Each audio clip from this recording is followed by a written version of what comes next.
9월 15일 월요일 예수님의 발자취를 따라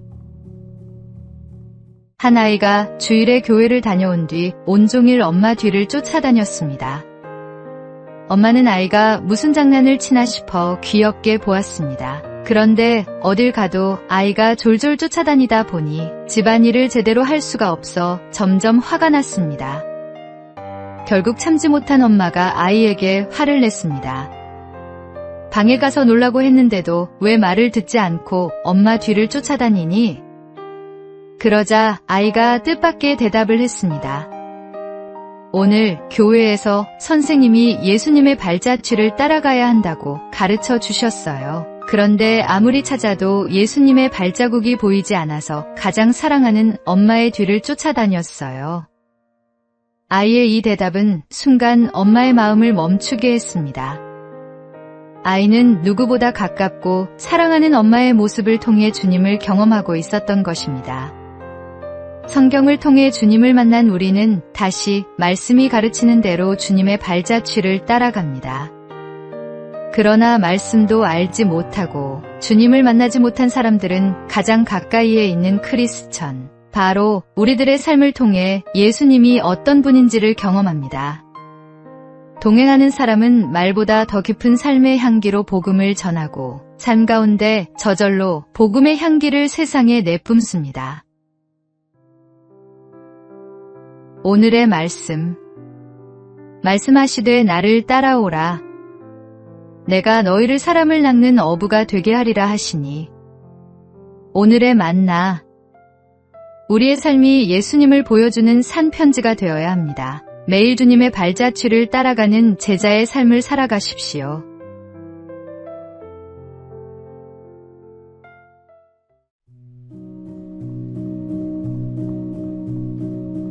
(9월 16일) 화요일 합격 사과의 교훈. 일본 아오모리현은 일본 사과 생산량의 절반을 넘게 차지하는 유명 사과 산지입니다. 어느 해 가을 초강력 태풍이 이 지역을 2번이나 지나가 사과 생산량의 90%가 떨어지는 강력한 재해가 일어났습니다. 한 해 농사를 완전히 망친 농민들이 떨어진 90%의 사과를 보며 슬퍼하고 있을 때 한 농부는 아직 남아있는 10%를 바라보며 이렇게 생각했습니다. 2번의 태풍에도 살아남은 저 사과에 이야기를 담을 수는 없을까? 불현듯 곧 있을 입시가 떠올랐습니다. 농부는 10%의 사과를 수확해 한 알씩 정성껏 포장해 합격 사과라는 이름을 붙였습니다. 태풍이 2번 지나갔어도 떨어지지 않은 기적의 사과. 합격 사과는 일반 사과보다 가격이 10배나 비쌌지만 수험생을 자녀로 둔 부모들의 열화와 같은 성원에 웃돈을 얹어 판매될 정도로 큰 인기를 끌었습니다. 결국 순식간에 완판되었고 농부는 풍년 때보다 더 큰 수익을 얻으며 회복의 기쁨을 누릴 수 있었습니다. 땅을 보는 사람과 하늘을 보는 사람은 같은 일을 두고도 전혀 다른 해석과 반응을 보입니다. 엘리야는 세상에서 자기 혼자 믿음을 지키고 있다고 생각했지만 하나님은 바알에게 무릎 꿇지 않은 7,000명이 여전히 남아있다고 말씀하셨습니다. 우리 눈에 보이는 현실이 전부가 아닙니다. 믿음의 시선으로 보면 무너진 자리에도 기적은 숨 쉬고 있습니다. 오늘의 말씀. 소망이 우리를 부끄럽게 하지 아니함은 우리에게 주신 성령으로 말미암아 하나님의 사랑이 우리 마음에 부은 바 됨이니. 오늘의 만나. 절망적인 상황에서도 하나님의 희망을 발견하는 지혜가 필요합니다. 남은 것에 감사하며 새로운 가능성을 찾아보십시오.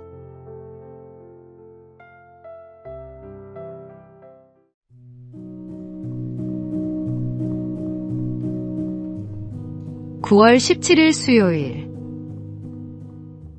몸의 신호와 마음의 신호. 미국의 심리학자들이 팔짱 끼기에 대한 흥미로운 연구를 한 적이 있습니다.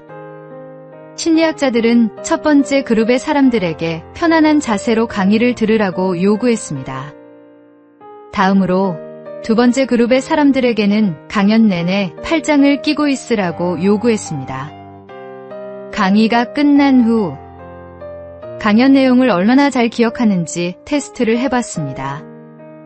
결과는 충격적이었습니다. 팔짱을 낀 사람들이 38%나 더 내용을 기억하지 못했습니다.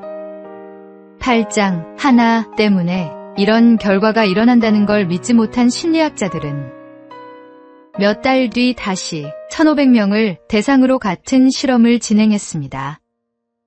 하지만 결과는 마찬가지였습니다. 팔짱을 끼고 강연을 들은 사람들은 내용을 더 기억하지 못했고 강사에 대한 이미지도 부정적으로 느꼈습니다. 몸의 자세 하나가 집중력과 감정에 얼마나 큰 영향을 미치는지 보여주는 결과였습니다. 마음의 신호는 결국 몸의 신호로 이어집니다. 예배를 드리고 찬양을 드릴 때 우리의 몸의 신호는 어떻습니까? 간절히 은혜를 구하는 마음으로 누구보다 일찍 와서 앞자리부터 앉습니까? 아니면 혼자 있기 편한 자리를 찾아가 적당히 딴 생각을 하다 조용히 돌아갑니까? 주님은 우리의 마음을 보시는 분이지만 마음이 주님께 향한 사람은 말과 행동, 몸짓과 시선으로도 그 마음을 드러내기 마련입니다. 예배의 태도는 곧 마음의 방향을 말해줍니다. 오늘의 말씀. 하나님은 영이시니 예배하는 자가 영과 진리로 예배할지니라. 오늘의 만나. 진정한 예배는 마음과 몸이 하나 되어 주님께 드려지는 것입니다. 온 마음과 정성을 다해 하나님을 예배하십시오.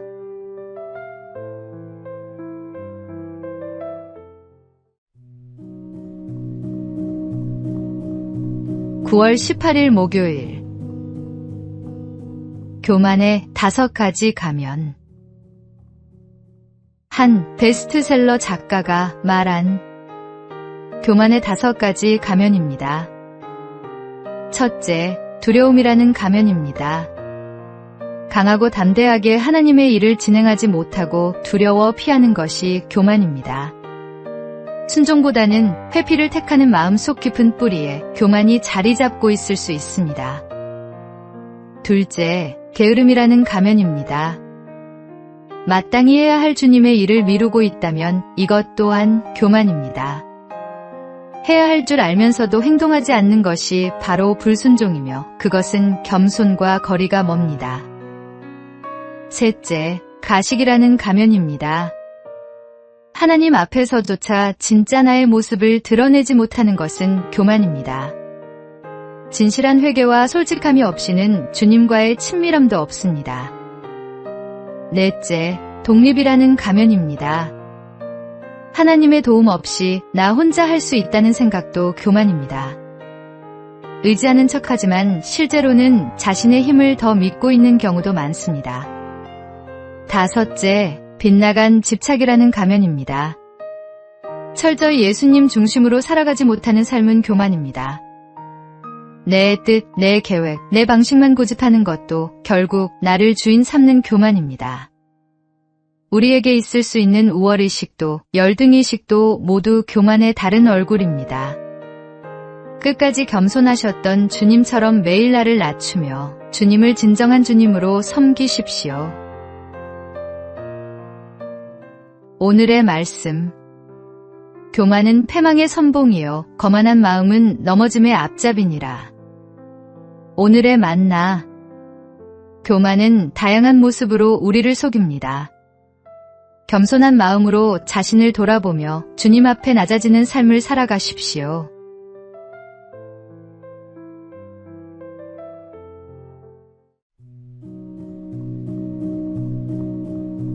(9월 19일) 금요일. 이발사와 성도의 대화. 한 성도가 빈민가에서 전도를 하고 있었습니다. 거리에서 열심히 복음을 전하는 성도를 본 이발사가 문 밖으로 나와 말을 걸었습니다. 이보시오, 하나님이 정말로 살아계신다면 저 사람들이 왜 저렇게 가난하게 사는 겁니까? 차라리 돈이나 한 푼 주는 게 더 도움이 되지 않겠소? 이 말을 들은 성도가 한 행인을 가리키며 물었습니다. 선생님은 솜씨가 아주 좋은 이발사라는 얘기를 들었습니다. 그런데 저 행인의 머리를 왜 저렇게 엉망으로 두고 계십니까? 저 사람이 우리 가게에 오지 않았으니까요. 이발사의 말을 들은 성도가 재빨리 대답했습니다. 하나님도 같은 심정이십니다. 이 거리에 어떤 사람이라도 하나님을 찾아와 기회를 드리기만 한다면 세상 누구보다 멋지게 들어 사용하실 것입니다. 무디가 시카고 빈민가에서 복음을 전하던 중 실제로 있었던 일입니다. 하나님은 지금도 그분을 찾는 이에게 기꺼이 다가가십니다. 우리의 삶을 하나님께 온전히 드리기만 하면 하나님은 우리의 출신과 능력을 묻지 않고 거룩한 복음의 도구로 기꺼이 사용하십니다. 혹시 나의 출신과 능력으로 인해 사명을 주저하고 있다면 나를 만나주신 주님이 나를 또한 사용해 주실 것이라는 믿음으로 용기를 얻으십시오. 하나님께 쓰임받기 위해 필요한 것은 완벽함이 아니라 순전한 헌신입니다. 오늘의 말씀. 그러므로 너희는 가서 모든 민족을 제자로 삼아 아버지와 아들과 성령의 이름으로 세례를 베풀고. 오늘의 만나. 하나님은 우리의 조건을 보지 않으시고 헌신하는 마음을 보십니다. 나의 모든 것을 주님께 드리는 충성된 일꾼이 되십시오.